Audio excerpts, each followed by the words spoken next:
The market on Darsanine was loud and messy. Traders from different planets shouted prices, showed off strange tech, and haggled over things most humans didn't understand.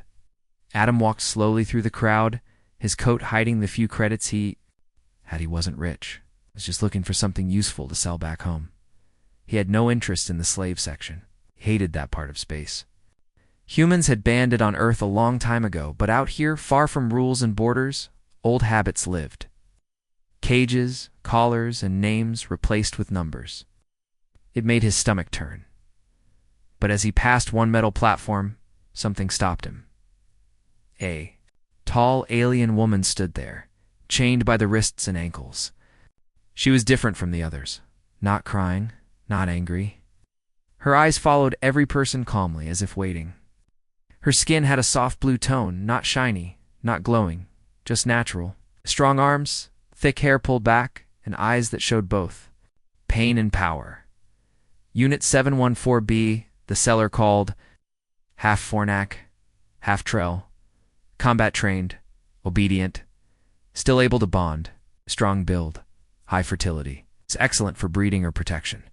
Adam felt sick. Then she looked at him, really looked at him. Something in her gaze pulled him in. Not fear, not sadness, something deeper, a spark of life. Silent scream behind her calm face. Then she spoke. "Buy my chains and break them," she said softly, just loud enough for him to hear. "Please, and I will give you strong children." Adam froze. She was not begging for safety, not for escape. She was offering something: loyalty, maybe even a future. It wasn't about ownership. It was a deal. She was risking everything on. "One chance? You're bidding? Or what?" The seller snapped. Adam didn't answer. His mind spun. He didn't need a bodyguard. He didn't want a companion. But something in him couldn't walk away. "How much?" he asked. Starting at 4,000 credits, the seller grinned. "She's rare. Perfect genes could go for 10 or more." Adam only had 6,000, he said quickly. A few others tried bidding higher. One loud voice shouted 7, then 8. Adam's heart sank. Then the alien woman lifted her chin and looked straight at the other, bitter, cold, distant. Her stare was enough to make the man pause. "Final bid, 6,000, the seller barked, going once, twice. "Sold." Adam blinked. It was done. The guards unchained her slowly and handed over a control device. Adam took it, but kept his eyes on her, not the tech. "Do you have a name?" he asked. "No," she said. "Only number." "Then we'll fix that later." She followed him without question, though her steps were heavy. Outside the market, he found a quiet corner and used a small tool to remove the thin collar around her neck. It clicked, then dropped. She touched her skin and closed her eyes. "Thank you," she said. "Don't thank me yet," Adam replied. "I don't really know what I'm doing." She smiled just a little. "I will help you. I'm trained in many ways. I don't want a servant." "Then what do you want?" He thought for a moment. "Maybe someone who can think for herself." She nodded. "Then I will learn how." They reached his small ship on the edge of the port. He gave her a blanket, water, and food. She sat quietly, eating slowly, and watching every corner of the room. "Do you have a name you like?" he asked. "I do not know any." "How about Nara?" She looked at him, repeating the word in her head. "Nara, it sounds alive." Then, "That's your name, Nara," she whispered again. "I am Nara." The ship lifted off the ground slowly, taking them away from the market. Adam stared at the stars ahead, wondering what he had just gotten himself into. "Why did you offer me children?" he asked suddenly. Nara looked at him. "Not just your children. Children, strong future. The ones who will not be chained. Like me, I was designed to bond once. The Empire made me for war, but I chose you. You looked at me like I was more than a product. I don't understand all of this. You will." Adam leaned back, eyes still on the stars. He wasn't sure what would come next, but for the first time in years, he felt like he had done something that mattered. Nara, Alfree, sat beside him, not silent, not broken, but waiting. Waiting for a life she had never been allowed to have. And somehow, deep down, Adam felt she would never let anyone chain her again. Not ever. Nara sat near the window of the ship, watching stars pass by. Every light outside reminded her of a memory she didn't want to remember. She had been in many ships before, cold, dark, full of orders and silence. But this one felt different. There was no yelling, no pain, just space and freedom. Adam sat in the pilot chair, checking the controls. Wasn't sure what to say. She had been quiet since they left Darsanine, not sad, not angry. Just quiet, like she was thinking too much. "You doing okay?" he finally asked. "Yes," Nara replied. "This is the first time I've flown without a cage. You're free now." She nodded. "But I don't know what to do with freedom." Adam leaned back. "Well, you've got time to figure it out." They were heading toward a small human outpost called New Hope, a quiet trade hub on the edge of neutral space. It was a good place to rest, refuel, and stay hidden. He hoped no one there would ask too many questions. "Do you know how to fly?" he asked. "No," she said. "I know how to fight, fix basic tech, and follow orders. Flying was never my task. We'll change that," Adam said with a small smile. "If you're free, you should know how to fly your own ship one day." Nara turned to him slowly. "Why are you being kind to me?" "Because no one was kind to you before," he said simply. For a while, neither of them spoke. The hum of the engine filled the silence. "Nara," he said, "you don't owe me anything." "I know," she said, "but I want to earn my place." Adam didn't argue. He could see she needed purpose, not out of fear, but out of choice. They reached New Hope Station 2 days later. The place floated above a dusty moon, filled with quiet traders, repair crews, and a few human families. Adam paid the docking fee, then helped Nara put on a long cloak to cover her identity. It wasn't illegal to bring someone like her, but many still saw hybrids as property inside the market. People stared a little, but said nothing. Mara walked close to Adam, her eyes scanning every angle. She didn't trust this place. The chains might be gone, but danger still lingered around every corner. "Stay close," Adam said. "I always do," she replied. They reached a parts vendor. Adam spoke to the man while Nara stood nearby, still and quiet. Suddenly a voice came from behind them. "I thought that unit was gone," said a short, thick alien with silver skin and yellow eyes. "You bought her?" Adam turned quickly. "She's not for sale." The alien growled. Vornictrell hybrids were banned years ago. They're unstable. "She's not unstable," Adam said. "She's free." "Why the—" Alien grinned. "Not for long." He turned and walked away, but Nara's eyes didn't leave him. "He will bring trouble," she said. "We'll be ready," Adam replied. They finished their business quickly and returned to the ship. Once inside, Nara checked every hallway, every hatch. She moved like a soldier. When she was sure they were alone, she sat down and took a deep breath. "He knew what I was," she said. "He knew my kind. How many more know?" "Maybe." "Many," she said. The Vornictrell project was secret, but once it failed, they sold the remaining units. Most didn't survive. Some were used for war games. "I was lucky," Adam frowned. "Lucky?" "I lived long enough to choose someone," she said softly. Adam didn't know how to respond to that. He sat beside her. "You said you were designed to bond once? What does that mean?" "Our creators believed loyalty could be locked into biology," she explained. "Once we choose a mate, our body and mind change. We protect them, follow them, but only if we choose freely. If forced, the bond fails. And you chose me?" "Yes. Because you didn't look at me like a weapon." Adam didn't feel like a hero. He just hated seeing someone suffer. But to her, that small act meant everything. Suddenly a light flashed on the console. Signal. Someone was scanning the ship. "They found us," Nara said. Adam rushed to the controls. The control ship was closing in. No weapons active yet, but it was coming straight for them. "We need to move," he said. "I'll get the engine ready," she replied. Within minutes, they launched from the station. The patrol followed, sending a message across the channel. "You are carrying illegal property. Stop and prepare for boarding. Adam didn't answer. Pushed the ship faster.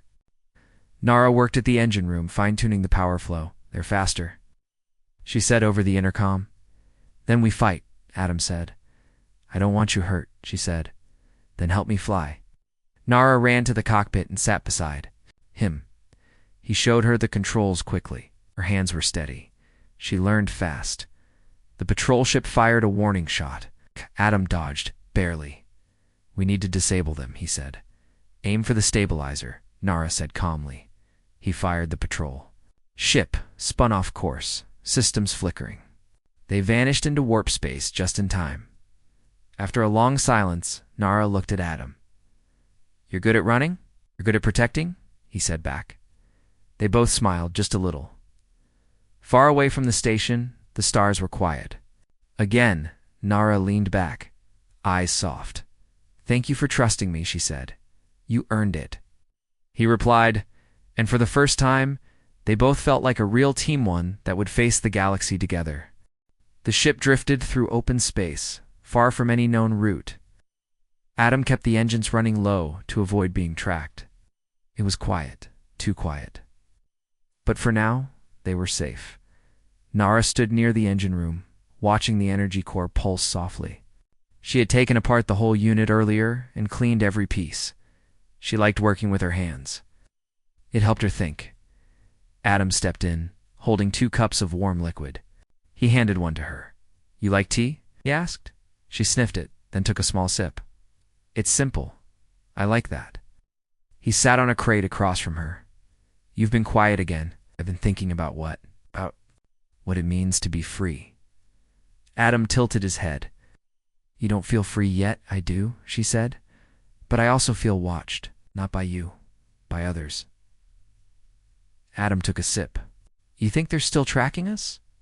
Yes, Nara said. Da. Man at the market wasn't just anyone. He worked for someone important. Adam frowned. We need to stay ahead of them. We will, she said. A small alert beeped on the console. Adam went to check it. We're close to a small moon with fuel and supplies, he said. No real government, just locals and traders. Nara walked up beside him. They won't ask questions. They don't care who you are. If you bring credits, then we go. They landed on the moon a few hours later. The port was dusty, crowded with ships that looked older than Adam's. No guards, just watchers. People who minded their own business but never missed a detail. Nara kept her hood up as they walked through the small market. Adam bought fuel cells while Nara picked out some food and tools. One old woman at a stall gave Nara a long look, then smiled. You're not from here, the woman said. No, Nara replied. You have strong eyes, not broken ones. Nara nodded but said nothing more. They returned to the ship without trouble. Adam felt relaxed for the first time in days. But as he loaded the supplies, he noticed a small device stuck under one of the crates. A tracker Nara. He called, she came running. When she saw the device, her eyes narrowed. They tagged us, she said, at New Hope. Adam crushed the device under his boot. We have to leave again. Nara stepped to the window, watching the stars. They won't stop chasing me. They're chasing both of us now. She turned to him. I can go. You don't have to keep running. Adam shook his head. I didn't buy your freedom to lose you later. Her eyes softened. You are. Strange, Adam. Thank you. Most men want to own. You just want to protect. He looked at her, said you were made to bond once. Is that bond? Done now. Nara took a slow breath. Yes, my mind chose you. My heart followed. I will not choose again. Do you regret it? She stepped closer. No. They looked at each other for a long time. Then Nara broke the moment. If we're being hunted, we need allies, she said. Where do we find those? I know a place, Nara said. A colony of escaped hybrids. Hidden deep in the asteroid belt of Velo 6. You think they'll help if they know I'm alive? Yes. I was the last active unit from our group. They believed I died in transport. Adam sighed. Then that's where we go. Nara touched his arm. Thank you. They left the moon before sunset, flying fast and quiet toward Valo 6. It took them 3 days to reach the asteroid belt, and the space around it was filled with debris and broken ships, sold signs of battle. "This place looks abandoned," Adam said. "That's the trick," Nara replied. "The colony is deep inside." She guided him through narrow rock paths, pointing to hidden beacons only she could read. Finally, they reached a dark metal gate hidden in a large asteroid. "Here," she said. A signal flashed. Then the gate opened slowly. Inside was a hangar filled with strange ships and quiet figures stall, strong and alert. As Adam landed the ship, a group approached them. One stepped forward. His eyes went wide when he saw Nara. "Unit 714B, I asked. "No," she said. "My name is Nara now." The group looked at each other. Then they lowered their weapons. "You survived." "I did," Nara said. "And I brought someone with me." Adam stepped out beside her. The others watched him carefully. "He freed me," Nara said, "and I chose to follow him." An older hybrid with gray streaks in his hair stepped forward. "You are welcome, Nara. And you're human too. Come. We have much to talk about." They were led into the main hall, a large space built from salvaged ship parts. Lights flickered, but it felt warm. Others came to see Nara. Some hugged her, some cried. She had been part of their unit family even. Adam stood quietly, watching her smile for the first time. She was home, but far from safe. The underground colony inside the asteroid felt like another world. Old parts from different ships had been turned into homes, walls, and even gardens lit with soft blue light. Adam walked beside Nara, looking around with quiet respect. She moved, like she belonged here. Others bowed their heads when she passed. "They see you as something more," Adam whispered. "They remember who I was," Nara said. "I was one of the strongest before the fall." They entered a large room where leaders of the colony waited. Old hybrids, some missing limbs, some with cybernetic parts, all watched with serious eyes. "You disappeared 5 years ago?" said the one called Rael, the elder who had first welcomed her. "We thought you were destroyed. They sold me," Nara replied. "But I lived, and I escaped." She looked at Adam. "Because of him, a human helped you?" another hybrid asked, surprised. "He didn't just help," Nara said. "He set me free, and he never once used my name like a tool." The room fell silent. Adam stepped forward. "I didn't come here to lead. I only want her safe." "Safety does not exist anymore," Rael said. "Not for us. The Empire knows we live, and now they will know Nara lives. They will come, and we prepare," Nara said. The other leaders looked at each other. "We've hidden for years," Rael said. "But hiding makes us weak." "No," Nara said firmly. "No. Hiding kept you alive. But now it's time to grow." Adam watched her as she stood tall in front of the others. He could see if this was the real Nara, not the chained one, not the scared one. This was the leader she had always been. "We can't win a war," one hybrid said. "No," Nara replied, "but we can win a future." They spent the next few days working together.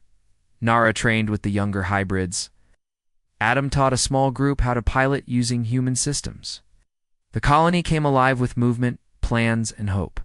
Nara showed Adam a hidden room filled with tech and old armor. "This is from our final mission," she said. "Before we were abandoned." She picked up a piece of armor and ran her fingers along it. "This was mine. I should wear it again," Adam said. "No," she said. "It carries old chains. I want something new." Together they built her new armor using metal from her past chains and parts from Adam's ship. When she finally put it on, she looked like someone reborn, part warrior, part future. "How do I look?" she asked. "Like someone the galaxy won't forget," Adam replied. But peace didn't last. One night alarms rang through the colony. Adam woke to flashing red lights. Outside, hybrids were running to defense stations. Nara met him at the door. "Already in armor, they found us," she said. A scout ship had slipped past the asteroid belt and sent a signal before being destroyed. Now the colony had minutes, maybe hours. "We have to move," Adam said. No, Nara replied. We stand.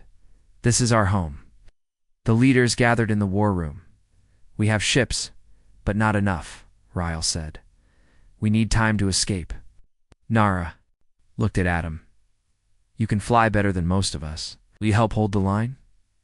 He nodded. You don't even have to ask. Together with 5 other hybrid pilots, Adam prepared a defense wing. The fighters were small but fast. Built for quick strikes, Nara stood at the command tower, giving directions. She had studied battle tactics since birth. Now was time to use them not for someone else's war, but her people's freedom. The enemy fleet arrived within an hour. 3 heavy warships and several fighters. They didn't send warnings. They opened fire at once. Adam flew straight into the chaos, dodging lasers and returning shots. The other hybrid pilots followed his lead. Together, they pulled the enemy fighters away from the colony entrance. Inside, Nara watched every move on the screen. Open Gate 3, she ordered. Send drones to distract the left flank. Moved like she was born for this. But the enemy was strong. One of the colony's outer walls was hit hard. Power flickered. A second blast followed. We're losing the shield, Ryle said. Nara stepped away from the screen. Then it's time. Time for what? He asked. She looked. Toward the main hangar? It's for me to fight. Adam's voice came through the comms. They're getting closer. You can't hold them much longer. Heck! Nara grabbed her spear, a mix of old tech and new parts. Her armor clicked into place. I'm coming, she said. She entered a small launch pod and shot into space, heading toward the largest enemy ship. Her body moved with skill, dodging fire as she reached the hull. She used magnetic boots to land, then cut her way in. Inside the ship, guards tried to stop her, but they didn't stand a chance. Adam saw her icon appear on the enemy ships.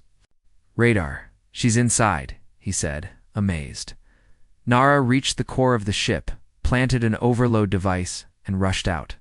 Her escape pod flew back just before the explosion tore through space. The enemy lost their strongest ship. The rest pulled back. Cheers filled the colony. They had won.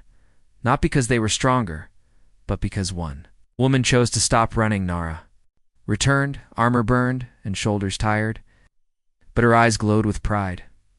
We are not weak, she said. We are not tools. We are free. And for the first time in their lives, everyone believed it. The colony was quiet after the battle. Broken walls were being fixed. Damaged ships were being cleaned and repaired. The people walked slowly, tired but proud. They had survived, not because someone saved them, but because they saved themselves. Nara stood on the platform near the edge of the hangar, looking at the stars. Her armor was scratched, but she wore it with honor. The mark of the broken chains, now melted into her chest plate, glowed faintly. It reminded everyone who she was and what she had become. Adam walked up behind her, holding 2 cups of water. You never stop moving, do you? He said with a smile. Nara took the cup and sipped slowly. I used to stand still for years. Now, every second feels important. He nodded. You were amazing out there. I wasn't alone, she said. You held the sky for us. Adam leaned on the railing beside her. Do you think it's over? Nara shook her head. No, that was just a scout fleet. The Empire will return, stronger, angrier. Then we need to be ready, yes, she said. But not just with weapons. Adam looked at her, confused. What do you mean? We need to grow. More ships, yes, but also more minds, more voices. If we want to stay free, we must stop being a secret. You want to go public? Not just me. All of us. Adam stayed quiet. He understood the risk. But he also saw the fire in her eyes. She was no longer hiding from the world. She wanted to face it. Over the next few days, the colony changed. New groups formed, young hybrids asked for training, elders came forward with old knowledge. Adam helped build a new communications tower. It was small but strong enough to send a message across several systems. What are we going to say? Adam asked Nara one night. We will tell the truth, she said. We are not machines. We are not mistakes. We are people. We are free. The message was recorded. Nara stood in front of the camera, wearing her armor, not with anger, but with calm strength. "I am Nara," she said. "I was made in a lab to be used in war, but I chose life. Now I speak for those like me. We want peace. We want to build. We're done hiding." Adam sent the message. It traveled far, bouncing through stations and old beacons, reaching places they didn't even plan for. Some answered. First came small ships. One brought food. Another offered tools. Then came a group of engineers, humans, aliens, and hybrids, who had heard the message and believed it. They wanted to help build something new. A movement had started, but not everyone was happy. One day, a drone entered their space and dropped a metal case at the colony gate. Inside was a warning, a note in 3 languages, and a broken piece of Nara's old collar. "You were property once," it said. "You will be again." Nara stared at the collar piece, then threw it into the fire. "Let them come," she said. Adam stood by her side. "They won't stop. Then we don't stop either." The colony expanded. New tunnels were dug. Gardens were planted. Children were taught about history, not just of their past, but of choices. Nara became more than a leader. She became a symbol. Adam watched all of it happen with quiet pride. He never asked for power. He never claimed credit. But everyone saw the way Nara looked at him with trust. And that was enough. One evening, they sat together on the rooftop of the command center. Stars above, soft wind blowing through the vents. "Do you think they'll really attack again?" Adam asked. "Yes," Nara replied. "But not just here. Now that we've spoken, they'll try to silence others too." "You want to go out there?" "Yes," she said. "Can't stay inside this rock forever." Adam chuckled. "You were made for war, but you're building peace." "I don't hate what I was made for," she said. "They used it. What do you want now?" She looked at him, her eyes calm. "I want a future. One where children don't have chains. One where no one has to beg for freedom." Adam reached out and held her hand. "We'll build it together." They sat in silence, watching a small ship land below. More visitors had come. More friends. More believers. Nara stood slowly. "Let's greet them." Adam stood beside her, as leaders. "No," she said, "as family." And as they walked down to meet the new arrivals, the colony lit up again, not with weapons, but with welcome, because something powerful had begun, and it could not be stopped. Nara stood on the edge of the launch deck, her eyes watching another small ship land. This one came from a distant mining colony. A group of tired faces stepped out, 3 hybrids, 1 old human woman, and a young alien child holding a bundle of wires. Adam joined her with a tablet in hand.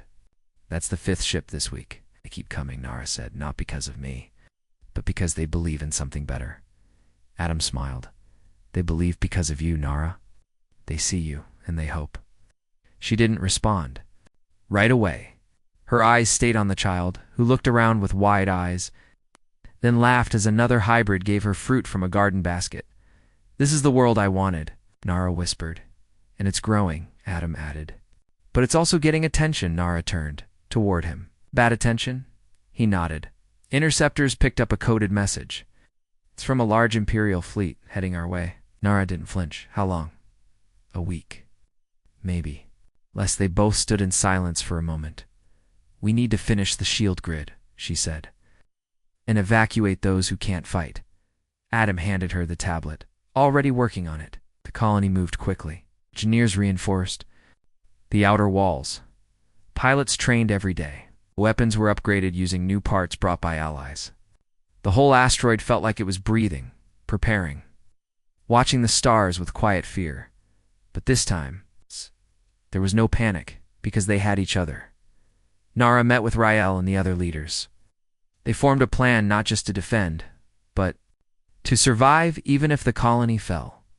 Hidden tunnels were built. Supplies were stored in secret chambers. A backup data core was created, holding the full story of their people. "If we fall," Rael said, "the truth will still live." Nara nodded. "But we won't fall." On the 6th day, the sky above the asteroid changed. Red lights blinked. On every screen, "They're here," Adam said. Through the outer window, dozens of enemy ships entered view, large warcraft with black flags and glowing engines. The Empire had sent a real army. "We hold the line," Nara ordered. Inside the control room, she wore her armor again. The broken chain symbol on her chest shone brightly. She looked stronger than ever. "Open all frequencies," she said. Adam tapped a button. "You're live." Nara spoke into the mic calmly. "This is Nara of the Free Colony. We will not surrender. We will not be owned.